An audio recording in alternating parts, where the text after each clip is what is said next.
Chef fired for feeding homeless boy. His return stuns her years later. The eviction notice was still taped to her door when the restaurant manager screamed, "You're fired!" Janelle didn't say a word. Her apron was damp with rain, her hands trembling from both fear and the chill of the late November night. She had just handed over a bowl of soup and a piece of bread to the boy behind the restaurant when it happened. She knew someone had seen. She just hadn't expected it to be Mr. Dolan himself, the restaurant owner. "You're fired!" He shouted again, louder this time, in front of everyone in the kitchen. "You lied on the inventory sheets. You've been stealing food and handing it out to homeless kids behind my back." The cooks stopped stirring. A waiter with a tray froze. The dishwashers glanced at each other, unsure whether to keep working or watch this unfold. Janelle stood silently in the center of it all, as if her feet had been nailed to the floor. She could have said something. She could have defended herself. But what was the point? She had given away food to a child. And that, somehow, was the crime. The boy had shown up a few days ago, hanging around the back alley, where Janelle dumped trash at closing time. He didn't beg. He didn't speak. He just stood quietly in the shadows, with a pair of sad, tired eyes, watching her scrape leftover mashed potatoes and burnt bread into the dumpster. She'd tried to ignore him. But the second night, when she came out and saw him shivering in the rain, something inside her broke. She handed him a dinner roll, no words. Just a silent act of kindness.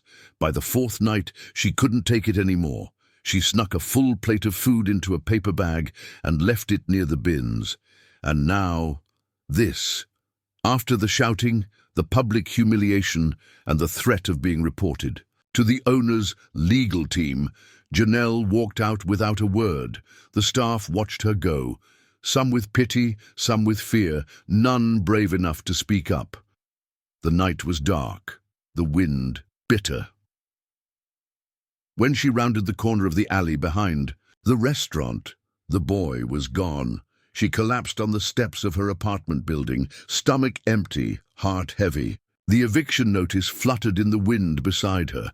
That day, she had lost everything in the span of a few hours: her job, her home, her dignity.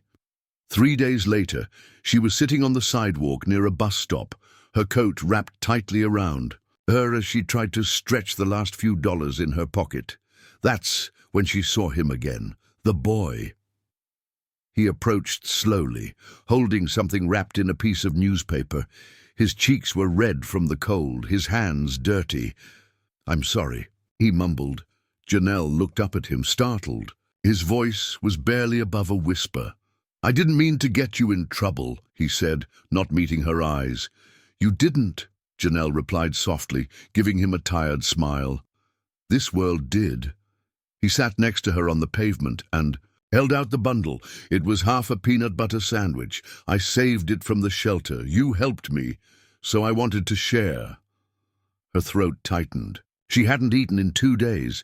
She took it slowly, hands shaking, and thanked him without words. She took a bite, and it felt like warmth returned to her body. They sat there in silence for nearly an hour. That night, she slept in a church shelter, but in the morning, he was gone again. Weeks passed. Janelle found work cleaning houses part-time and moved into a shared room in a shelter for women. Her life was quiet, surviving day by day. But she never stopped thinking about the boy with the sad eyes and the quiet voice. Then, one rainy evening, she passed by her old restaurant just to see it again. The alley behind it was dark, but something caught her eye: a small, soggy cardboard box by the dumpster. Inside, curled into a tight ball, was the boy. He was burning with fever. She didn't hesitate. She snuck him into the shelter, risking everything. All night she sat beside him, keeping a damp cloth on his forehead, whispering stories from her childhood. Stories about New Orleans, her mama's kitchen, her daddy's jazz music, her grandmother's hot gumbo on cold days. She didn't know if he heard her, but she spoke anyway. By morning he was better, but the shelter manager had found out. Janelle was told to leave, immediately, Again, she chose the boy over everything else. 6 months passed. She lived in an old trailer behind a shut-down gas station, doing laundry for neighbors and selling homemade cornbread to keep the lights on. The boy, whose name was Malik, became her world. He never spoke about his past. She never asked. They cooked together, cleaned together, survived together, until one afternoon she came home with a bag of apples and a new pair of second-hand shoes for him, only to find the trailer empty. Malik was gone.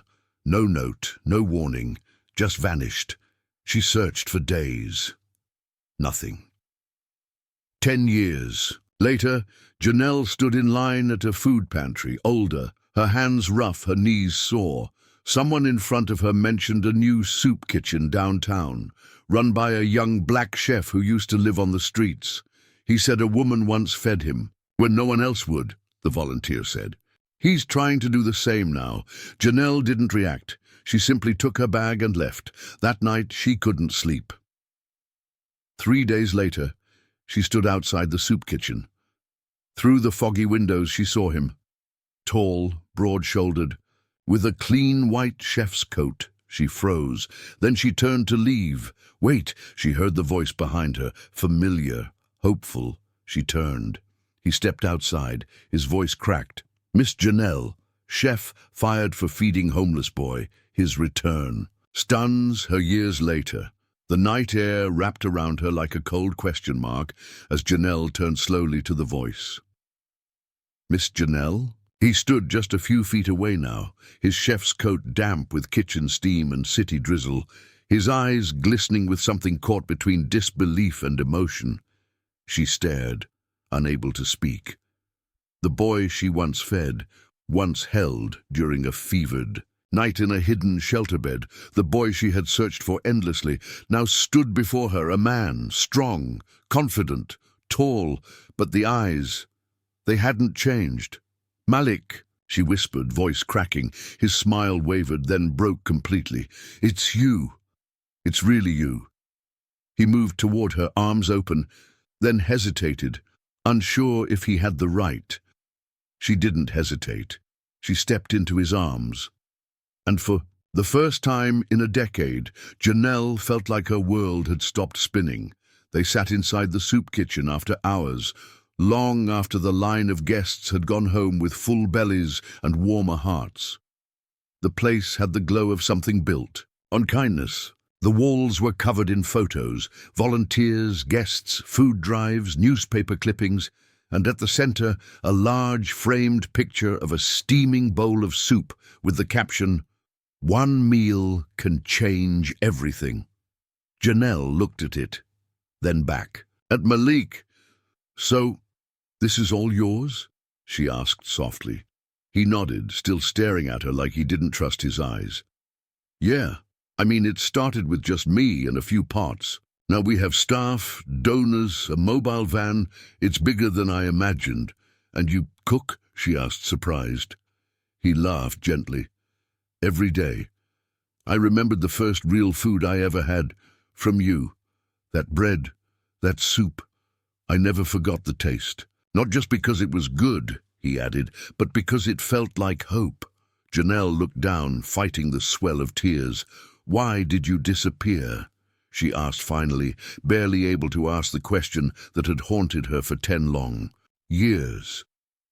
One day you were there and the next. Malik leaned forward, elbows on the table. I was scared. Scared. He nodded. The day you brought me those shoes. Someone from child services had seen us at the corner store earlier. They came by the trailer while you were out. A neighbor must have called them. They said I couldn't stay, that you weren't my legal guardian. I panicked and ran. Janelle's heart sank. I looked for you for weeks, she said, her voice trembling. Every shelter, every bus stop. I thought something happened to you. I thought the same, Malik admitted. By the time I went back, the trailer was empty. I didn't even know your last name. They sat in silence for a moment, the weight of a decade pressing down on both of them. Then Malik stood and walked to the counter. Wait here, he said with a grin. Moments later, he returned with a tray, 2 bowls of soup, 2 pieces of egg cornbread, and a warm slice of peach pie. "I've had this recipe in my head since I was 11, he said proudly, setting the tray down. "I used to imagine us eating together again one day." Janelle looked at the food and smiled for the first time in what felt like years. They ate slowly. They talked more, laughed between bites. He told her about the foster homes, the good and bad ones, how he'd ended up with a retired teacher who encouraged him to go to culinary school. He spoke about scholarships, his first job in a bakery, and how he'd saved for 3 years to open this very soup kitchen. And all the while, Janelle listened, not just as a woman who had once saved a boy, but as someone who was slowly realizing he had saved her too. After the meal, Malik reached into his pocket. "I wanted to show you something." He pulled out a small, worn photograph. It was old and slightly faded, but Janelle instantly recognized it. It was her holding a plate of food, smiling. He must have taken it without her knowing years ago. "I kept this with me," Malik said. "Everywhere. Reminded me what kindness looks like, what it feels like." She couldn't hold back the tears anymore. "You were just a child," she whispered. "You shouldn't have had to carry all that pain. And you shouldn't have lost everything just for helping me," he replied. "That's why I've been searching for you." He stood and walked to a small cabinet, pulled out a folder, and placed it in front of her. "What is this?" she asked. "A job offer," Malik said. Janelle blinked. "I want you to work here as head kitchen manager. You'll have a proper place to live, full benefits, and freedom to cook how you want. No one will ever fire you." "For feeding someone again?" She stared at him, speechless.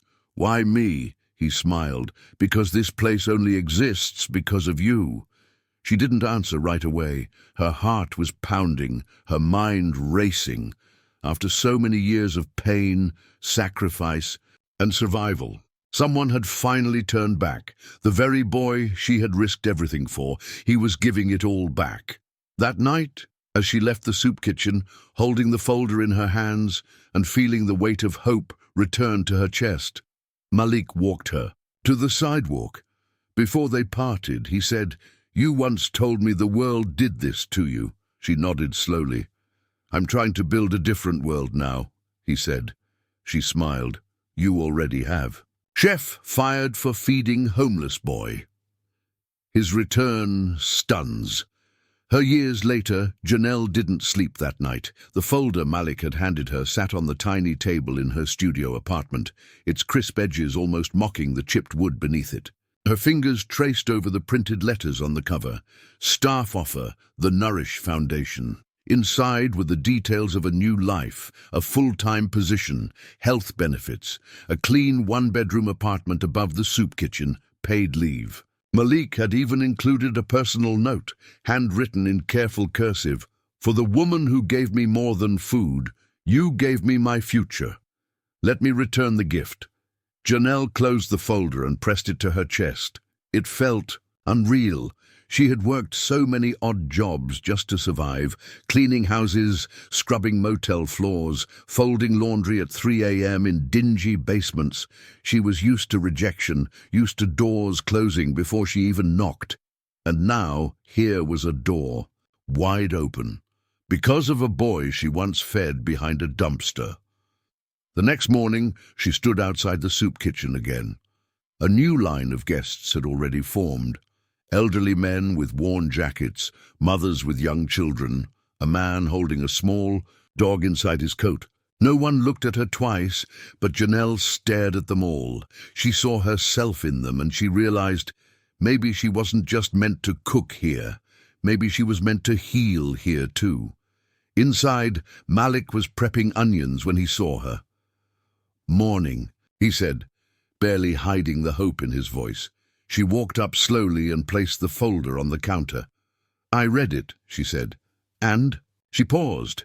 "I want to earn it, not just be handed it." Malik smiled. "You already earned it a long time ago." Janelle didn't smile back just yet. "Then let me prove it now." He nodded. "We start at 5 a.m. sharp. I'll be here." At 4:45, she replied. Weeks passed, and Janelle found herself slowly settling into the rhythm of her new life. The mornings were early, but her hands were steady. Her legs ached less each day. The smells of soup, spices, and fresh bread filled her heart the way nothing else had in years. She learned the names of the regulars: Mr. Carter, the Vietnam vet who loved gumbo; Tanya, the young mother with twin, girls who giggled at everything; and Frankie, the man with the dog who refused to eat unless his pup had something too. Janelle cooked like she was praying. Every stir, every spice was layered with memory and purpose, and people noticed. One afternoon, while cleaning the walk-in fridge, she found Malik sitting on a stool in the corner, lost in thought. "You okay?" she asked. He looked up slowly. "Yeah. Just tired." She tilted her head. "You've been working non-stop." "I'm used to it." She walked over, handed him a towel, and sat beside him. "I never got to thank you properly," she said, quietly. Malik frowned. "For what?" "For surviving, for finding me, for not forgetting." He looked at her with something deeper than gratitude, something like quiet reverence. "I could never forget you. You're the reason I became someone." But just as peace began to settle, a shadow returned. One rainy Tuesday, a sharply dressed man walked into the soup kitchen asking for the owner. Malik stepped out of the kitchen to greet him. Janelle watched. Through the glass, as their conversation turned from polite to tense, the man handed Malik an envelope, nodded curtly, and left without touching a single plate of food. Malik returned with a grim expression. "What's wrong?" Janelle asked. He sighed. "That was a lawyer. From my old foster home. Apparently, my biological father's estate is trying to claim rights to some of my foundation's funding." Janelle's eyes narrowed. "Estate? I thought your parents—" "I never knew them," he said. "My mom disappeared when I was a baby. My father's family abandoned me. But now that I've built something, suddenly they want a piece of it." "Of course they do," she muttered. "That's how the world works. They ignore you when you're hungry, then show up when you're full." Malik sat down, rubbing his temples. "They're threatening to sue if I don't restructure the foundation. They want to take control of the board." "You can't." "Let them," Janelle said. "I won't," he replied. "But this could get messy, public, and ugly." The next few days were tense. Janelle could feel the weight in Malik's shoulders, saw it in the way he stopped smiling, the way he stayed. Long after the last bowl was washed, then one morning she came in to find him gone. No note, no message. Her heart dropped. Memories of the first time he vanished, years ago, surged back like a tidal wave. Panic clawed at her throat. She called his number. No answer. Asked the staff. No one had seen him. Hours passed. Then finally, just before closing, he walked in, soaked, exhausted, but burning with fire. "I went to the estate myself," he said. "You what?" "I confronted them. Told them they abandoned me, that I wasn't afraid of them anymore. I told them this foundation wasn't built on their name, it was built on yours." Janelle's mouth dropped open. "Mine," he nodded. "I told them this kitchen runs on the strength of one woman who gave me food when I had nothing, and I'd rather burn it all down than give it to people who let me starve." Her eyes welled up. "Malik," he smiled faintly. "I recorded it all, posted it on our page. It's already going viral." She grabbed his hands. "You didn't have to do that for me." He met her gaze. "Yes, I did." That night, Janelle stood alone in the kitchen, wiping the counters. The soup pots were empty. The lights dimmed. She looked around at the walls, the staff lockers, the row of clean aprons, and for the first time in years, she realized something. She belonged. This wasn't just Malik's dream anymore, it was hers too. The following morning, Janelle stepped into the kitchen and froze. She wasn't alone. A news crew stood near the entrance, cameras already rolling. Two reporters were interviewing Malik at the far end of the soup line. The logo on their jackets read, WTV9 Action News. Behind them, volunteers bustled nervously, trying not to spill anything on the polished microphones or trip over cables. Janelle turned to leave, but Malik saw her and called out, "This is the woman I was telling you about," he said into the mic. "Miss Janelle saved my life when I was just a homeless boy, and now she's helping me feed thousands of others." The camera swung to her. Janelle froze. For years, she'd been the invisible one, the one who cleaned after hours, cooked in. Silence slipped away when eyes turned her way. Now a bright camera lens was staring at her like a spotlight. She swallowed hard. The reporter approached, microphone raised. "Miss Janelle, how does it feel to see this young man, who says you changed his life, return to change yours?" Janelle's mouth opened, but nothing came out. Her hands trembled. Finally, she whispered, "I didn't do it for recognition. I did it because he was hungry." The interview aired that night, and by morning, the Foundation's inbox was flooded with donations.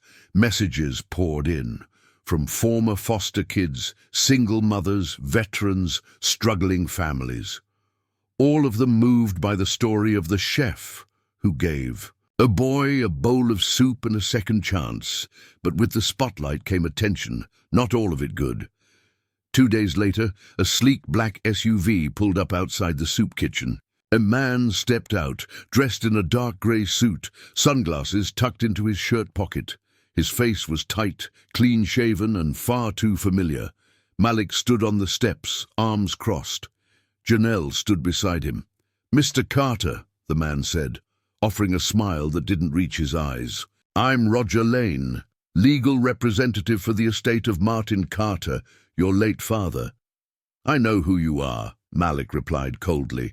Roger gave a stiff nod. "We saw the broadcast. Quite moving." "Good," Malik said. "Maybe now you'll leave us alone." Roger pulled a folded document from his briefcase. "I came to offer an agreement. You drop the public statements. The Foundation removes your personal story from its platform, and in exchange, the estate will not pursue legal action over your inheritance claim." Malik didn't even take the paper. "I don't want your money." Roger raised a brow. "Then what do you want?" Malik glanced at Janelle. Then back at him. "I want you to understand that you don't get to erase people anymore. Not me, not her, not the others you ignored when it wasn't profitable to care." Roger's mouth twitched. "Think carefully, Mr. Carter. You're making enemies." Malik's eyes hardened. "I grew up sleeping on sidewalks and eating from trash cans. I've had worse." That night, Janelle stayed late. After the doors closed, she walked through the now quiet kitchen, checking inventory, wiping down the soup station, double-checking tomorrow's prep sheet. But her mind was elsewhere. Malik had stood up for himself. And for her, but in doing so, he had stirred something dangerous. People with money and power didn't like being challenged. She remembered the manager who fired her years ago. No warning, just a box and a shove out the door. She'd slept in a car for 3 nights after that, clutching a plastic bag of old uniforms, still stained with stew and heartbreak. Now here she was, managing a kitchen again, wearing an apron by choice, not desperation, cooking with dignity, and afraid of losing it all again. As she turned out the lights, she heard a knock at the back door, a soft, hesitant knock. She opened it cautiously and found a teenage boy, soaked in rain, shivering. He looked barely 16. His jeans were torn. His backpack sagged. He stared at her with hollow eyes. "Are you the lady who helps people?" he asked. Janelle's heart squeezed. She recognized that look, the same look Malik had the first night she found him, huddled behind a dumpster. Lost, scared, hungry. "I tried to be," she said softly. The boy looked down. "I haven't eaten in 2 days." Without a word, she stepped aside. "Come in." She sat him down, wrapped him in a dry towel, and ladled out warm chili into a bowl. Placed a biscuit beside it, poured him water, then quietly sat across from him, watching him devour it like it was the last food on earth. He didn't speak until his bowl was clean. "My name's Theo," he said finally. "I ran away from a foster home. It was bad. They hit me, took my phone, said no one wanted me." Janelle's jaw tightened. He looked at her.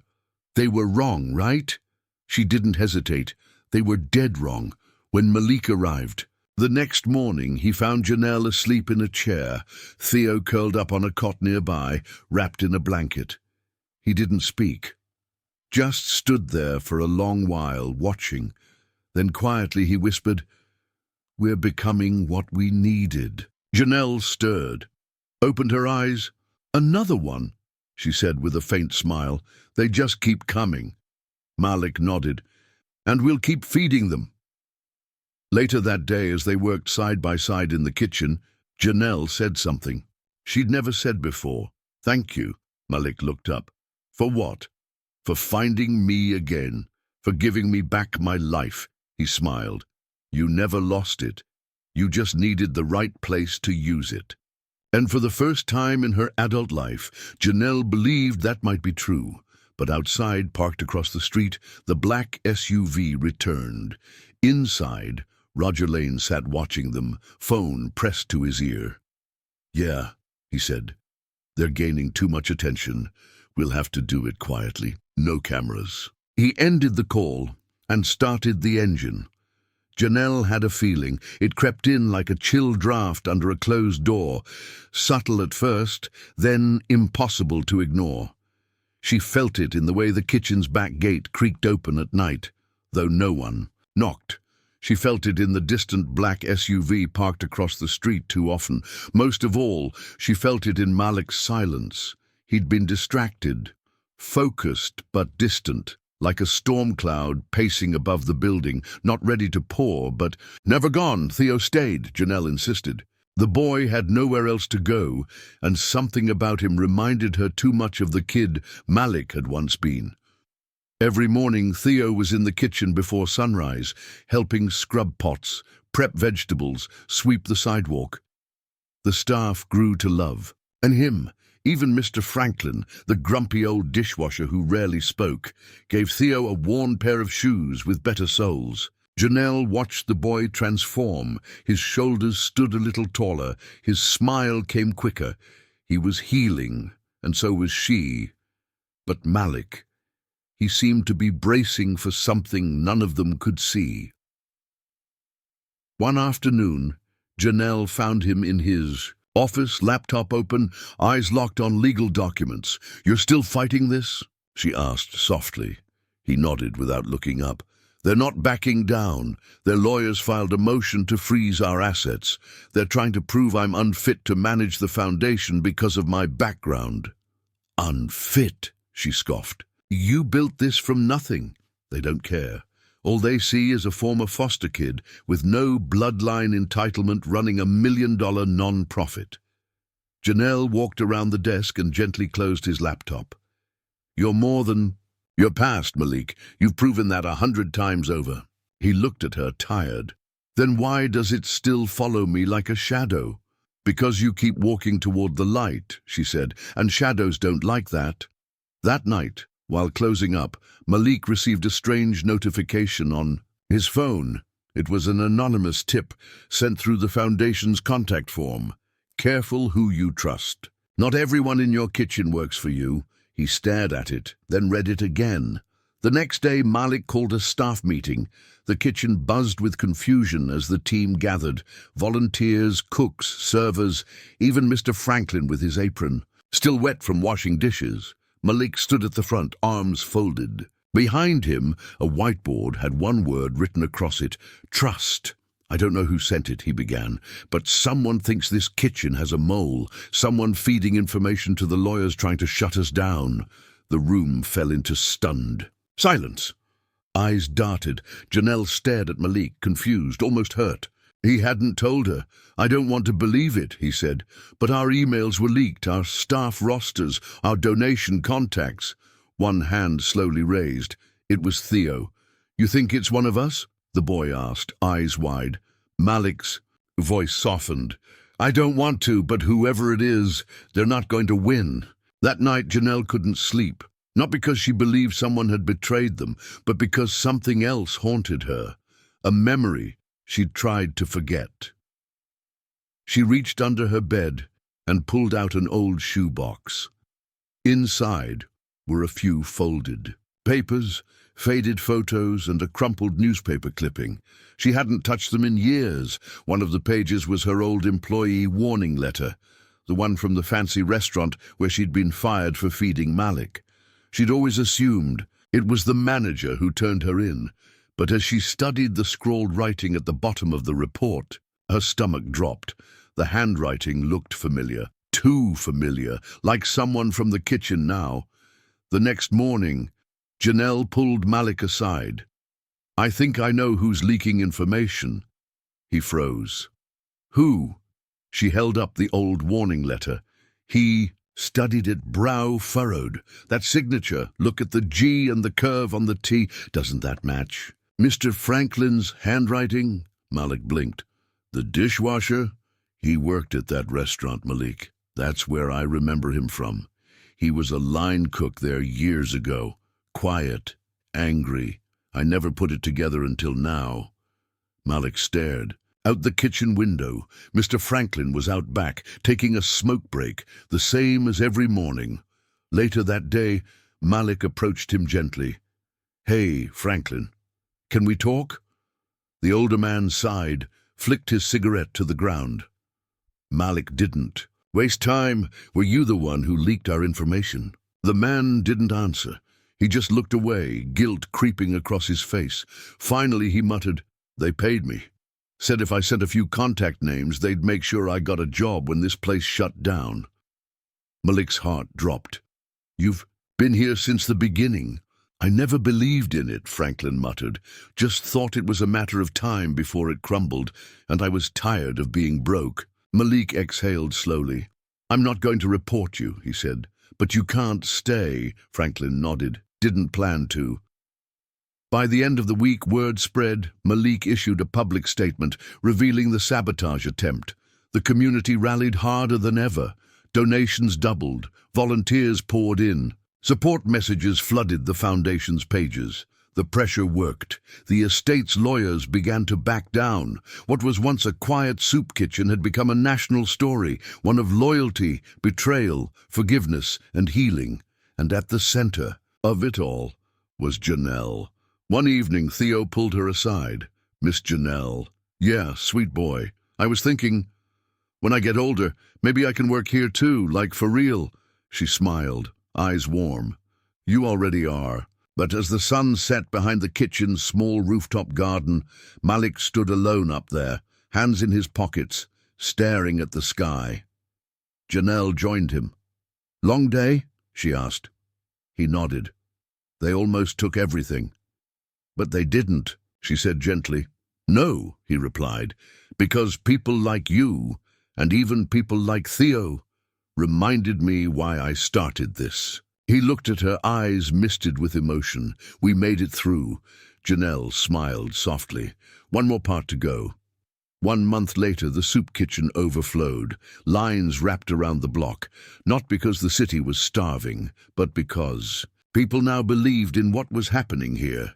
Word had spread, not just about the food, but the people behind it. Janelle, the fired chef who never stopped feeding.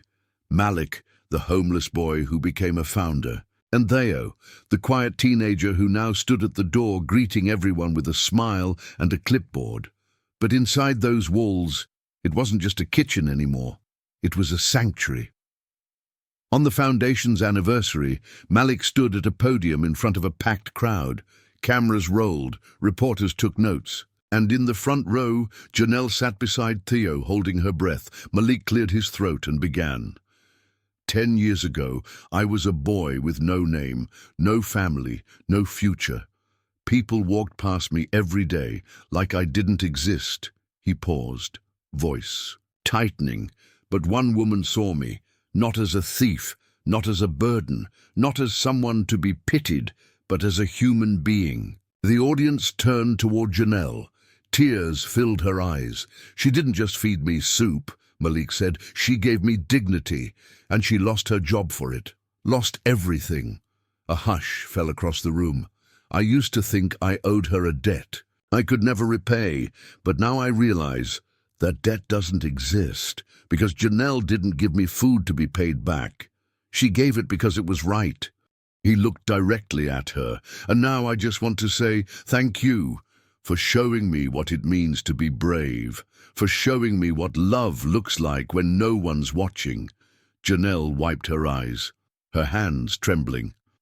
Malik turned back to the crowd, and so today we're renaming this place. He gestured behind him. A black curtain dropped, revealing a new sign. The Janelle Williams Community Kitchen. The room erupted in applause. Janelle gasped, then stood stunned. People rose to their feet. Even the camera crew clapped. Theo threw his arms around her, and Janelle, who had spent most of her life in silence, was now being honored with the loudest gratitude she had ever heard. Later that evening, Janelle walked the halls alone, touching the new brass letters on the wall. She couldn't believe it, after years of hiding, of shame, of wondering if she had made a mistake helping that boy. Here she was, validated, visible, seen. Downstairs, Malik was locking up when he heard a voice behind him. I used to dream of this, she said softly. He turned. Janelle stood in the hallway holding a photo frame. It was an old picture of the two of them, taken on the soup kitchen's opening day. He was just 20 then, she already tired but smiling. He smiled now. We've come far. Farther than I ever imagined, she said. But I have to ask, why now? Why name it after me? Malik looked down. I've been searching for something for years, Janelle. A way to give back, sure, but deeper than that. I've been looking for home. He looked up at her, and when I realized this place was the closest thing to home I've ever known, I knew I had to name it after the woman who made it feel that way. Janelle's lips quivered, and then she said the words she hadn't dared say in years. I'm proud of you, Malik, not just for surviving, but for becoming the man you were meant to be. He stepped forward, hugged her, not as the boy she once saved, but as the man who now stood beside her, equal, grateful, and whole. The next morning, Theo approached Malik in the kitchen. I've been thinking, the boy said. I want to apply for culinary school someday. Malik raised an eyebrow. You sure? Theo nodded. If Miss Janelle could change a life with just a bowl of soup, maybe I can too, Malik grinned. Then we'll make it happen. 6 months later, Theo graduated high school with top marks and a scholarship to a culinary program. Janelle became the official kitchen director, training a new generation of chefs, many of them former foster youth. And Malik, he stepped down as CEO of the foundation, not because he was tired, but because he wanted to do something new. He began visiting shelters across the country, sharing his story, offering grants, opening new chapters of the kitchen model they built together. One afternoon, in a quiet town 2 states over, Malik sat beside a girl no older than he once was, thin, scared, eyes shadowed by trauma. She said, "No one's ever given me a chance." He smiled gently. I know the feeling, and he handed her a bowl of soup. Lesson and ending life doesn't always reward us in the moment we expect. Sometimes doing the right thing costs us everything, our job, our reputation, our safety. But when we act with compassion, when we give out of kindness, not for credit, but because we believe in someone's worth, something remarkable happens. That goodness returns. It may take years, it may take silence, it may come from a child we once fed, but when it does return, it can build something powerful, something permanent, something like a legacy. The end.